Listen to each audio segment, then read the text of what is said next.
Good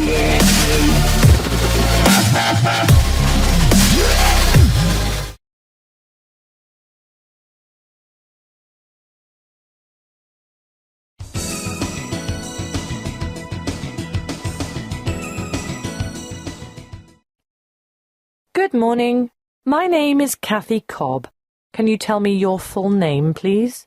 Yes, my name is Geely Zhang. What should I call you? Well, my English name is Gemma, so you can just call me that if you like. Could you tell me where you're from? Originally, I'm from Shanghai. Can I see your identification, please? Sure, here you are. Thank you. Now, in this first part, I'd like to ask you some questions about yourself.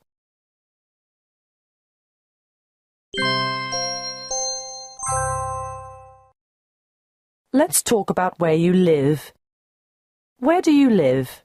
I live in a city called Guilin, which is in the southwest of China. It has beautiful scenery and mountains. Have you always lived in this area? No, my parents moved here when I was 5 years old.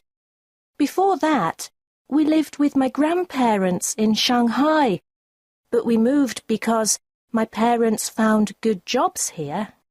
Which part of the area where you live do you find most interesting? Why? I think the mountains and unusual rocks that we have are the most interesting because they are such a pretty landscape. I never get tired of looking at the different views around the city. Now, let's talk about shopping. Which types of shops do you usually like to shop at? Why? All kinds of shops, I suppose, as it depends what I'm buying. I do tend to prefer shopping in a large shopping mall, as there's everything you need in one place, so it's very convenient. What types of things do you buy most often? Why? Well, I feel like I'm always running to the supermarket to buy things I've forgotten to make dinner. So probably the thing that I buy the most is food. Do you prefer shopping alone or with others? Why? I can't stand shopping with other people because I waste so much time. I definitely prefer shopping on my own, as I know what I like and where I'm going. Would you describe shopping as a hobby or a chore? Why? You know, I think shopping can be both. It totally depends on the circumstances. If you're running late and there's no car park and the supermarket is busy, it can be a total nightmare. But if I have lots of time, I really enjoy it.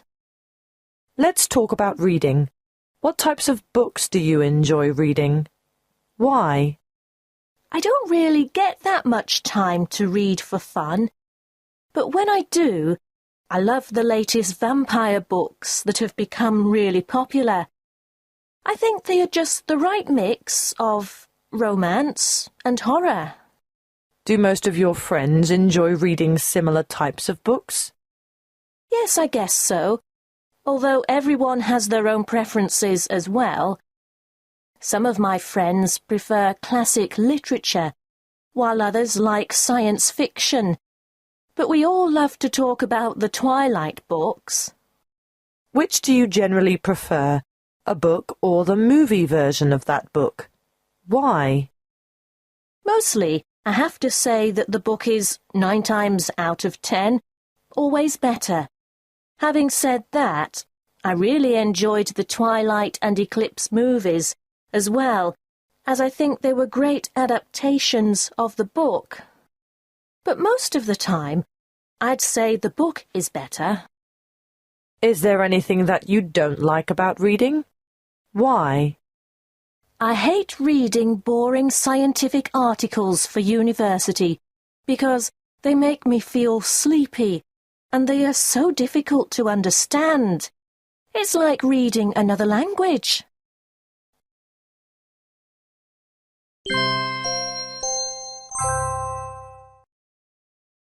Now I'm going to give you a topic and I'd like you to talk about it for 1 to 2 minutes.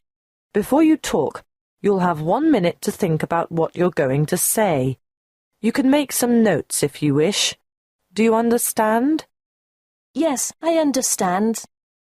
Here's some paper and a pencil for making notes, and here's your topic. I'd like you to talk about an interesting advertisement you have seen. Thank you.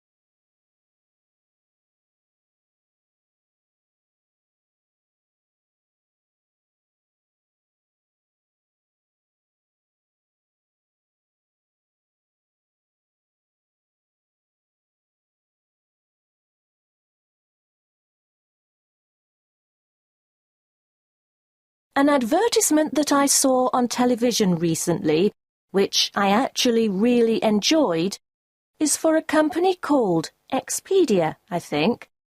The company has something to do with booking online hotel rooms and flights or something.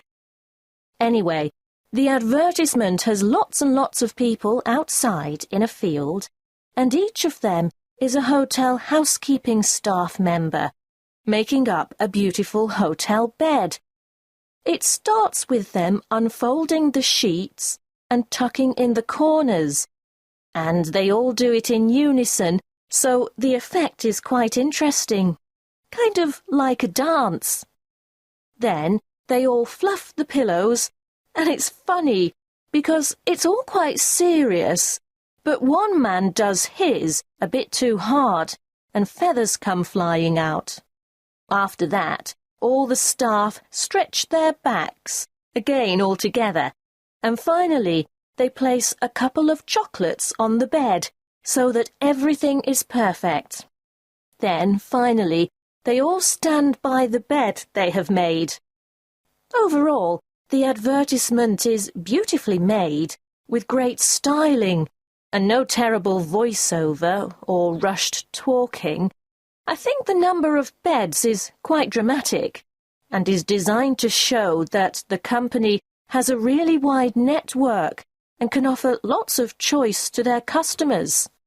It's also like a little story and makes you wonder about all the people all over the world who work hard making hotel beds. So in that sense, it's not only quite a charming story, but it's also something we can all relate to. However, I think what makes the ad really special is the song which it features, which is so catchy and melodic that it is very memorable. I remembered the song before I remembered what the ad was for. The song is by an Australian singer who wrote it especially for the ad. But now her singing career has really taken off, and she is releasing an album, which I think is great. I don't know if this ad would influence me to buy flights or hotel rooms online at Expedia, but it certainly did make me aware of the brand, and I even Googled the song to see who it was by. So, in that way, it is kind of like double exposure for Expedia, but also for the singer. I think it's very clever marketing. Thank you. Do you often watch advertisements on television? No, I don't. It's only occasionally that one catches my eye. Do you generally find advertisements interesting? No, not really. There are too many, and they are too frequent.